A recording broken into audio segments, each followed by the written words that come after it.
நாடாளுமன்றத்தில் எதிர்க்க வெளிநடப்பு என்ன நடக்கும்? அதாவது நாடாளுமன்ற ஜனநாயகம் என்பது ஒருவர் பேசுகிற போது இன்னொருவர் குறுக்கிடுவது என்பது அது பொருள்பட இருக்குமேயானால் அல்லது சில நேரங்களில் அவையில் இறுக்கமாக இருக்கிற போது அந்த இறுக்கத்தை தளர்த்துகிற வகையில் இருக்குமேனால் அதை அனுமதிப்பது வழக்கம். And parliamentary democracy inclusive of interruptions always, அதில் ஒன்றும் தப்பே இல்லை. இதை பாரதிய ஜனதா கட்சி தெளிவாகவே செய்திருக்கிறது. விவாதம் நடக்கிற போது குறுக்கீடுகள் என்பது தவிர்க்க முடியாதவை. சில நேரங்களில் பேசுகிறவர்களே எதிர்த்து பேசுகிறவருக்கு வழிவிட்டு உட்கார்வார்கள். சில நேரங்களில் அவைத்தலைவர் அவருக்கு வாய்ப்பு கொடுப்பார். நேற்றைக்கு அப்படி தான் நடந்தது. எதிர்க்கட்சி தலைவர் திரு மல்லிகார்ஜுன் கார்கே அவர்கள் பேசுகிற போது சற்றேறக்குறைய 1.25 மணி நேரம் அவர் பேசிய போது 3/4 மணி நேரம் குறுக்கீடுகள் மட்டுமே இருந்தன. அவைத்தலைவரே பல முறை விளக்கம் கேட்பது போல குறுக்கிட்டு பேசிக்கொண்டே இருந்தார். அடுத்து அவைத்தலைவர் என்று சொல்லக்கூடிய leader of the house J P Nadda அவர்கள் குறுக்கிட்டார். அவருக்கு வாய்ப்பு தரப்பட்டது. பாராளுமன்ற விவகாரத்துறை அமைச்சர் கிரண் ரிஜிஜு எழுந்து நின்றவுடன் அவருக்கு வாய்ப்பு தரப்பட்டது. வேறு யார் யாரெல்லாம் குறுக்கிட்டார்களோ எல்லோரையும் பேச அனுமதித்து அவரை சற்றேறக்குறைய உடல்நலம் கொண்டிருந்த ஒரு வயது முதிர்ந்த எதிர்க்கட்சி தலைவர் அவர்களை ஒரு 15-20 முறையாவது உட்கார வைத்திருப்பார்கள். அதையும் பொறுத்து கொண்டு தான் அவர் அவ்வளோ நேரம் பேசினார். காரணம் இது ஜனநாயகம் என்பதை உணர்ந்த காரணத்தினால் சில நேரங்களில் பதில், சில நேரங்களில் கூச்சல் இருந்தது. ஆனால் இன்றைக்கு பிரதமர் பேசுகிற போது 1 நிமிடம் கேட்டார்.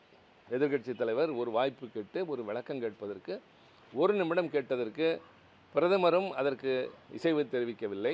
அவரே உட்கார்ந்திருந்தால் இயல்பாகவே இது வந்திருக்கும். அவரும் அதற்கு தொடர்ந்து பேசி கொண்டிருந்தார். அவைத்தலைவர் இந்த பக்கமே திரும்பவில்லை. திரும்புகிற போது முடியாது என்று தான் தலையசைத்தாரே தவிர ஒரு நாடாளுமன்றத்தில் எதிர்க்கட்சி தலைவர் என்பது எவ்வளவு முக்கியத்துவம் வாய்ந்த பொறுப்பு என்பதை வரலாறு சொல்லும். நாங்கள் வெளியே வந்தவுடன் இவர்கள் இப்படியெல்லாம் செய்து அரசியல் சட்டத்தை அவமதித்து விட்டார்கள் என்று பேசினார்கள். எந்த வகையில் என்று தெரியவில்லை. உண்மையில் அரசியல் சட்டத்தில் சொல்லப்படுவதே எதிர்க்கட்சிகளுக்கு சம வாய்ப்பு தரப்பட வேண்டும் என்று. ஜனநாயகம் என்பது பெரும்பான்மையினுடைய ஆட்சி மட்டும் அல்ல. பெரும்பான்மையினர் சிறுபான்மையினரை அனுசரித்து செல்வது தான். எல்லா பிரச்சனைகளுக்கும் இரு தரப்புகள் இருக்கும். எதிர்த்தரப்பு கருத்தை கேட்டு அதற்கு விளக்கம் சொல்ல வேண்டிய பொறுப்பும் கடமையும் ஆளுங்கட்சிக்கு இருக்கிறது. ஆனால் பேசவே அனுமதிப்பதில்லை, விளக்கம் பேசுவதில்லை. ஆனால் அவர்கள் மட்டும் எதை வேண்டுமானாலும் பேசுவார்கள் என்ற கடந்த கால அதே முறைதான் இப்போதும் தொடர்வது மிகுந்த வேதனைக்குரியதாக இருக்கின்றது. அவைத்தலைவர் எங்களுக்கு பாதுகாப்பு தர வேண்டியவர் தருவதில்லை. ஒரு சின்ன கருத்தை சொல்லலாம். பழைய நாடாளுமன்ற கட்டிடத்தில் அவைத்தலைவருடைய நாற்காலிக்கு பின்னால் ஒரு தராசு சின்னம் இருக்கும். தராசு சின்னம் என்பது இருதரப்பும் சமமாக இருக்க வேண்டும் என்பது போல ஒரு பொருள். அது ஆங்கிலேயர்கள் வைத்துவிட்டு போன ஒன்று. ஆனால் இந்த புதிய நாடாளுமன்றத்தில் அவைத்தலைவர் நாற்காலிக்கு பின்னால் தாமரை மலர்கள் தான் இருக்கின்றனவே தவிர தராசு இல்லை. ஆக இது ஏதோ ஒரு அறிகுறி ஒரு தரப்பாக இருக்கும் என்பதைப் போல ஒரு தோற்றத்தை தரக்கூடாது. அந்த நாற்காலி என்பது எப்படி பொதுவானது என்பதை கடந்த காலத்தில் பல பேர் நடந்து காட்டியிருக்கிறார்கள். இவரும் சில நேரங்களில் அதற்கெல்லாம் வாய்ப்பு தருகிறார். எல்லா நேரங்களிலும் இல்லை என்று சொல்வது கிடையாது. ஆனால் முக்கியமான நேரங்களில் எங்களுக்கு தருகின்ற வாய்ப்பு மறுக்கப்படுகின்றது. வேறு வழி இல்லை. எதிர்த்து குரல் கொடுத்தோம். கூச்சல் குழப்பத்தை ஏற்படுத்துகிறீர்கள் என்று குற்றம் சாட்டினார்கள். எனவே அமைதியாக வெளிநடப்பு செய்து உங்களை போன்ற ஊடகத்தின் மூலமாக ஊர் மக்களுக்கு சொல்வது ஒரு நியாயமான முறையில் விவாதங்கள் நடைபெறுகிற போது முதலமைச்சர் பேசினால் எதிர்க்கட்சி தலைவர் உட்காருவார், அவர் பேசுகிற போது இவர் பேசுவார். இதெல்லாம் சட்டமன்றத்தில் நடைபெறுவதைப் போல நாடாளுமன்றத்தில் பல முறை நடந்திருக்கிறது.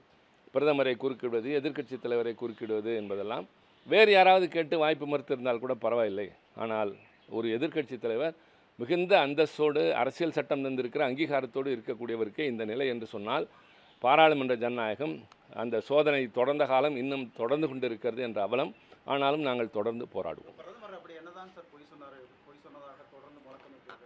அதாவது அவருடைய கருத்துக்கள் கடந்த காலத்தில் செய்ததாக சொன்ன சிலவற்றுக்கு மல்லிகார்ஜுன் கார்கே அவர்கள் மறுப்பு கருத்து வைத்திருந்தார். காரணம், அவர் பேசியதற்கு பின்னால் இவருக்கு வாய்ப்பு தரப்படும் என்பதற்கு உறுதி கிடையாது. ரெண்டாவதாக, ஒருவர் பேசுகிற போதே குறுக்கிடலாம், அதிலே ஒன்றும் தவறே கிடையாது. அதுவும் பேசுகிறவர் பெரிய மனிதர், குறுக்கிடுகிறவர் முக்கியமானவர் என்றால் அவைத்தலைவர்கள் அனுமதிப்பார்கள். அமைதியாக இது கடந்த காலத்தில் நிறைய பார்த்துருக்கிறோம். சில பேர் எழுந்து கையை தூக்கினாலே உடனே அனுமதிப்பார்கள். இவர் கையை தூக்கி எழுந்து நின்று குரல் கொடுத்து அப்படியும் தரப்படவில்லை என்கிற போது அது மல்லிகார்ஜுன் கார்கே என்ற தனி மனிதன் அல்ல, அந்த மிகப்பெரிய பொறுப்பிற்கு இப்படிப்பட்ட ஒரு நிலை வரக்கூடாது என்பதுதான் இந்திய நாட்டின் ஜனநாயகத்தின் இன்றைய நிலைமை. நேற்றும் சரி இன்றைக்கும் சரி பிரதமருடைய பேச்சு முழுமையாக எதிர்க்கட்சிகள் எதிர்த்திருக்கிறார்கள். அப்படி எதிர்ப்பதற்கு என்ன காரணம்? அதாவது அவருடைய பேச்சுக்கள் எதிர்க்கட்சிகளை விமர்சிப்பதாவது தேர்தல் நேரத்திலே அவருடைய விமர்சனங்கள் கடுமையாக இருந்தன. பிலோ த பெல்ட் அட்டாக் என்று சொல்வார்கள், அது மாதிரி இருந்தது. இப்பொழுதும் நேற்றைக்கு மக்களவையில் பேசிய போதும் எதிர்க்கட்சிகளை கடுமையாக ஒரு கிண்டல் செய்து பேசினார். பேசலாம், அது கூட சரி. ஆனால் நாங்கள் பேசினால் எங்களுக்கு அனுமதி தர வேண்டும், அது இல்லை. இன்றைக்கும் அப்படித்தான் பேசியிருப்பார் என்று கருதுகிறேன். காரணம், நாங்கள் வெளிநடப்பு செய்துவிட்டோம். ஆரம்பத்திலிருந்து ஏதோ பெரிய அளவில் சாதனை செய்து விட்டதை போல சொல்லிக் கொண்டிருந்தார். அப்படி இல்லை என்பதை நேற்றைக்கு நான் பேசுகிற போதே சொல்லியிருந்தேன். 20 கோடி மக்கள் வறுமை கோட்டுக்கு கீழே வாழ்கிறார்கள். இங்கிலாந்து நாடு, பிரான்ஸ் நாடு, ஜெர்மனி நாட்டின் ஒட்டுமொத்த மக்கள் தொகை அளவிற்கு இந்திய நாட்டில் வறுமை கோட்டுக்கு கீழே வாழ்கிறார்கள். 80 கோடி பேர் ரேஷன் கடைகளில் தரப்படுகிற இலவச பொருட்களுக்காக நிற்கிறார்கள். இது பொருளாதாரத்தில் வளர்ந்த நாடு என்றெல்லாம் அவர்கள் பொய் சொல்கிறார்கள் என்றால் மறுத்து பேசுவதுதானே எங்களுடைய வேலை. இதை மாற்றுங்கள் என்பதுதானே எங்கள் கோரிக்கை. அதை கேட்டு பதில் சொல்ல வேண்டியதானே அவர்களுடைய கடமை. ஆனால் அதெல்லாம் நடைபெறுவதில்லை.